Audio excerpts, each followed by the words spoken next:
Selamat sore para netizen dimanapun kita berada, salam inspirasi bagi kita semua. Ya, pernyataan dari Firdaus Weobo begitu kan, begitu mengejutkan sehingga menurut saya para termol-termol itu kepanikan yang sangat-sangat luar biasa.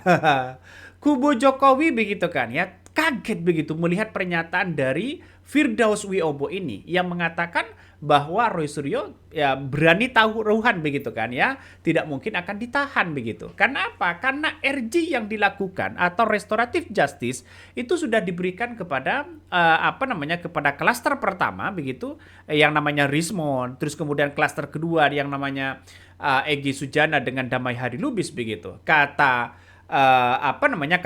Firdaus Weobo, saya berpikir secara logika rasional begitu, secara tidak langsung saya bukan orang yang bodoh begitu. Artinya dengan pernyataan-pernyataan seperti itu yang begitu mengejutkan di berbagai media sosial, ya. Saya melihat dari substansi apa yang kemudian disampaikan oleh Firdaus Weobo ini, ya, ingin menjadi pendukung Jokowi yang cerdas, nggak ingin ikut-ikutan goblok, ya. Waduh, ini kan bikin para termol ini marah begitu kan. Ya, siapa yang goblok? Siapa yang kemudian dungu begitu kan? Ini kan menandakan begitu mengejutkan ya kepada para kubu Jokowi begitu kan. Firdaus yang selama ini membela ijazah Jokowi, ya pada akhirnya takluk begitu mengatakan bahwa kenapa RJ ini diberikan kepada Damai Hari Lubis, Rismon ya dengan dengan yang lain. Bisa saja ini sudah gugur. Ini begitu mengejutkan begitu kan. Coba kita tonton apa yang kemudian disampaikan oleh Firdaus Weobo. Gue sekarang ini mencoba untuk tampil sebagai pendukung Jokowi yang cerdas. Oke. Iya, jadi gue nggak mau ikutan goblok gitu. Jadi gini. Jadi gini. Jadi termol lu. Jadi bukan termol. Ya, itu yang disampaikan oleh Firdaus Weobo begitu kan. Artinya secara tidak langsung ini kan menandakan bahwa wah, kenapa Firdaus ini mengatakan saya tidak ingin ikutkan goblok. Memang bisa dikatakan ya si Firdaus ini bisa saja ini sudah bertaubat begitu kan. Ya tidak lagi bisa ikut-ikutan kepada mereka begitu. Karena apa? Karena yang dilihat Adi Dermawan, Andi Azwan, dan kemudian yang lain begitu kan, ngotot sekali datang ke Polda Metro Jaya mendesak Roy Suryo ditahan, membawa surat permohonan. Apakah Polda Metro Jaya berani untuk menahan kalau tidak SP3 atau P21 itu keluar atau terbit dari kejaksaan? Tidak berani dong. Tapi kan pada akhirnya orang melihat pertontonan seperti ini. Wah, coba kita lihat saja, cek begitu kan ya di konten-konten saya sebelumnya begitu. Adi Dermawan marah besar. Adi Dermawan marah besar di depan Polda begitu kan ya, karena Roy Suryo tidak ditahan. Nah, pernyataan dari apa yang disampaikan oleh Firdaus ini menandakan bahwa begitu kan ya sudah mewakili Roy Suryo dan kawan-kawan mereka. Ini kan ngeri-ngeri sudah. Bukan termol, kan gue ketua umum termol. Jadi gini. Di dalam undang-undang KUHP, Undang-Undang Nomor 1 Tahun 2003 ya. Di KUHP di pasal 2 atau 3. Setiap peristiwa hukum yang ada terbit ya tumbuh sebelum adanya undang-undang, maka dicari sanksi hukum yang paling ringan. Oke, betul. Gitu loh. Jadi konsekuensinya, kalau ancaman hukuman Mas Roy Suryo 12 tahun, berarti ancaman hukum paling ringan kan hukuman kerja sosial. Kan gitu. Kalaupun memang ingin divonis oleh hakim. Tetapi kan proses mekanisme hukum acaranya kan udah cacat. Undang-Undang Nomor 20 Tahun 2025. Udah cacat. Kenapa gue bilang tadi? Saksinya mana? Iya. Lalu pelaku sininya mana? Ada objek dan subjek. Berarti lu berharap Rismon tetap masuk lagi ke dalam? Kalaupun mau dimasukkan kan keluar SP3 udah ada, nih dilematis. Iya. SP3-nya sudah terbit. Harusnya kuasa hukum dari Pak Jokowi harusnya itu menyarankan untuk damai di luar lingkup administrasi hukum pidana. Ya, artinya lu punya keyakinan bahwa ini tidak akan B21.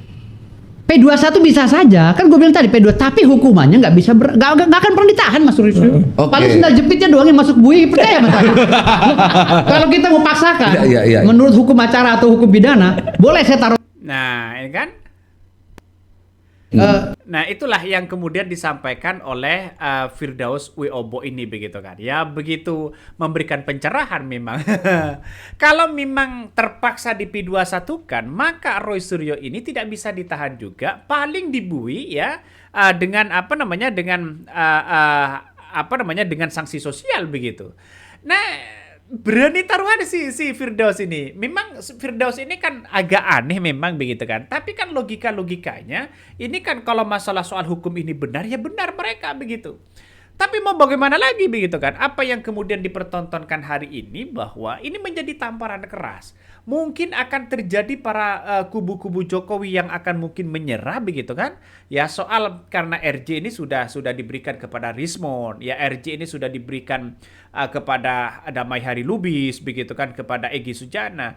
Ya dianggap bahwa kubu Roy Suryo ini dianggap bodoh semua begitu kan. Tapi pada kenyataannya malah lebih pinter begitu.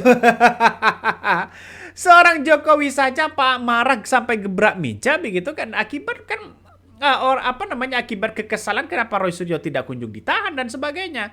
Itu yang menjadi pertanyaan besar. Kan orang-orang pasti bertanya begitu. Nah, saya pribadi melihat bahwa ya yang dipertontonkan hari ini begitu kan ya, yang dipertontonkan hari ini bisa saja begitu, bisa saja satu persatu orang-orang yang kemudian membela Jokowi begitu, bisa saja di kemudian hari membela Roy Suryo. Tapi sangat disayangkan seperti seperti Rismon begitu sudah menulis buku seperti itu begitu capek-capek tidak begitu didengarkan dan tidak begitu dipercaya. Kenapa? Karena hasil penelitiannya dari awal bahwa ijazah Jokowi itu kesimpulannya adalah palsu. Tapi sekarang menulis buku lagi begitu kan, secepat itu begitu, lalu menyimpulkan bahwa ijazah Jokowi itu adalah asli. Ini kan match katanya begitu kan. Ini kan kita lihat saja bahwa persoalan-persoalan seperti ini kan kok berubah-ubah begitu. Itu sudah gugur, keahliannya sudah gugur, doktor angnya sudah dipertanyakan dan sebagainya. Berbeda dengan Firdaus Wiobo, dia teguh pendiriannya begitu sesuai dengan hukum-hukum dan norma-norma yang ada. Kalau memang toh pada akhirnya P21 dipaksakan kata Firdaus, paling sanksi sosial. Paling sandal jepitnya yang masuk penjara. Ini kan pada akhirnya melukai bagaimana para termol-termol yang berjuang. Sudah terbantahkan gitu kan. Kadang-kadang gak ngeri begitu. Nah, ini persoalannya banyak sekali yang kemudian dipertontonkan hari ini. Bahkan saya melihat bahwa Firdaus Wiobo ini kan orangnya agak aneh begitu kan. Tapi sekali dia bicara, dia tetap bicara. Sekali dia tak begitu kan. Itulah Firdaus. Berbeda dengan Andi Azwan, berbeda dengan Adi Darmawan yang kemudian seolah-olah hanya ngotot saja begitu, hanya modal otot. Ya, modal ngotot saja, modal urat begitu kan.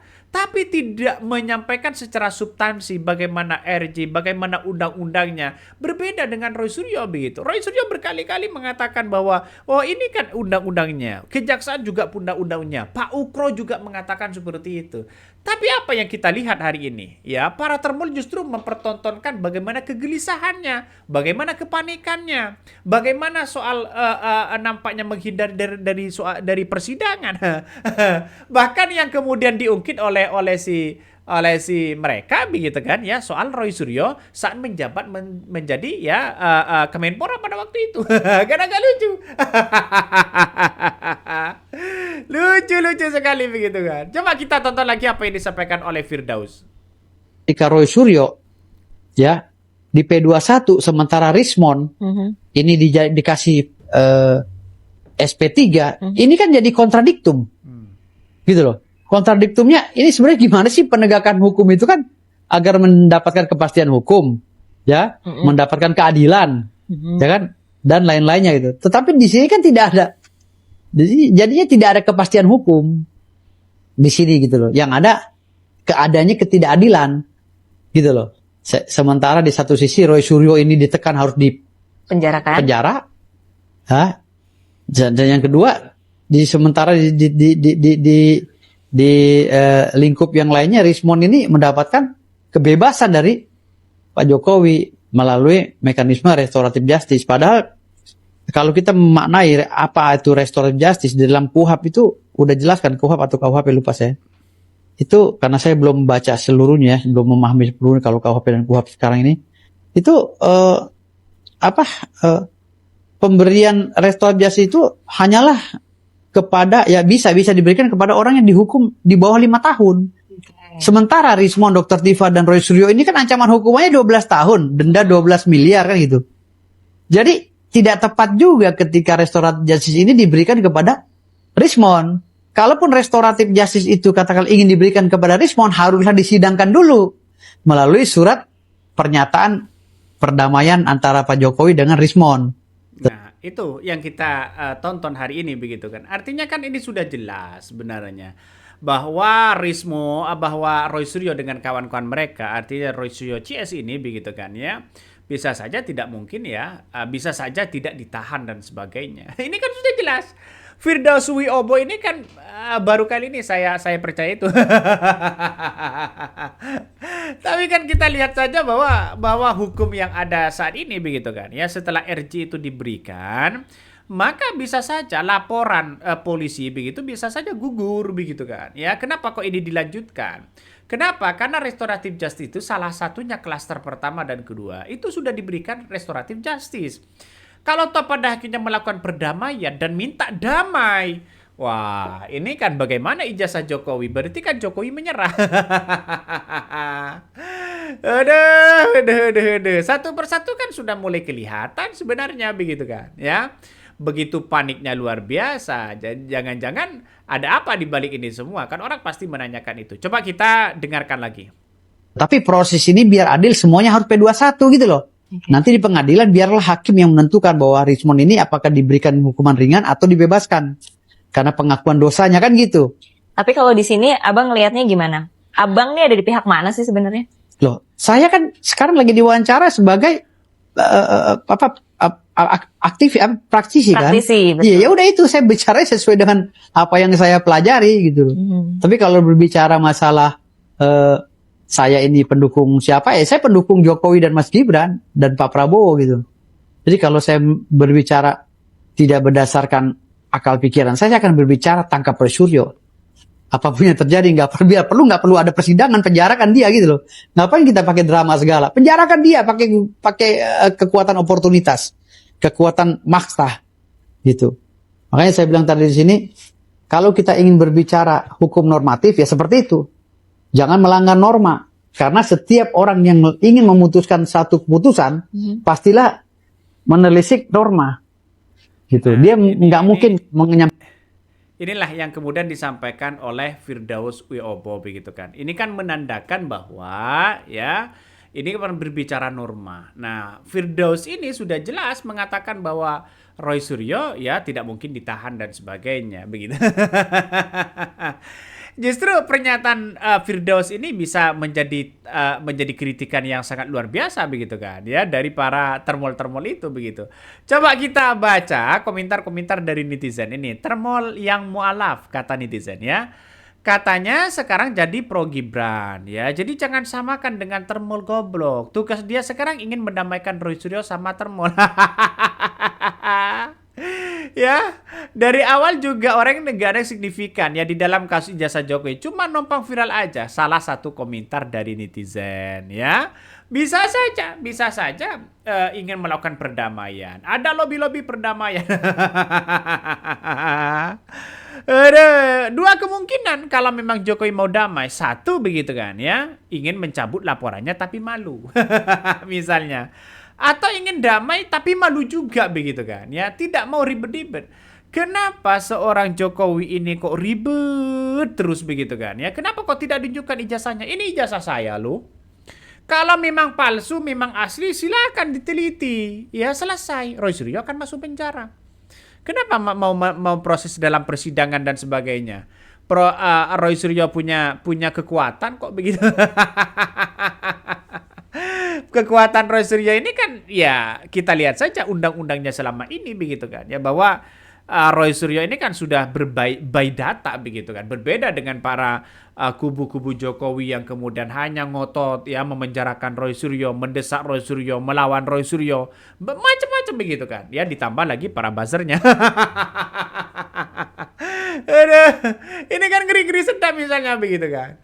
Jadi secara tidak langsung ini kan persoalan-persoalan yang sangat krusial sekali begitu. Kalau toh pada akhirnya Jokowi memaksakan begitu kan ya untuk di pengadilan nanti bisa saja ini dikuliti habis ya. Para kubu-kubu Jokowi ini seperti Rismon tidak akan berkutik nantinya.